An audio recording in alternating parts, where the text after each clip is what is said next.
നിയമസഭാ തെരഞ്ഞെടുപ്പിൽ നേമത്ത് ബിജെപിയുടെ അക്കൌണ്ട് പൂട്ടിക്കാനാണ് കെ മുരളീധരനെ കോൺഗ്രസ് രംഗത്തിറക്കിയത്. ജയിച്ചത് സിപിഎമ്മിന്റെ വി ശിവൻകുട്ടിയെങ്കിലും കുമ്മനത്തെ തോൽപ്പിച്ചതിൽ കെ മുരളീധരൻ പിടിച്ച വോട്ടുകളും നിർണായകമായി. ബിജെപിയിലേക്ക് ഒഴുകുന്ന വോട്ടുകൾ മുരളീധരൻ തടഞ്ഞു നിർത്തിയ അതേ തന്ത്രമാണ് ശബരിനാഥനിലൂടെ പരീക്ഷിക്കുന്നത്.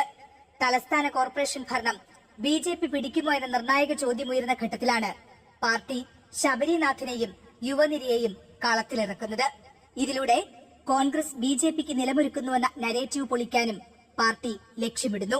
നിലവിൽ വെറും 10 സീറ്റാണ് യുഡിഎഫിനുള്ളത്.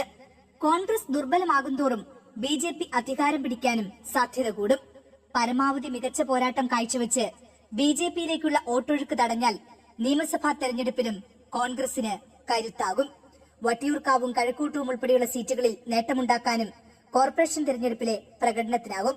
ഇന്നു മുതൽ കെ മുരളീധരന്റെ നേതൃത്വത്തിൽ വാർഡുകളിലൂടെ ജനകീയ വിചാരണ യാത്രയും ആരംഭിക്കും.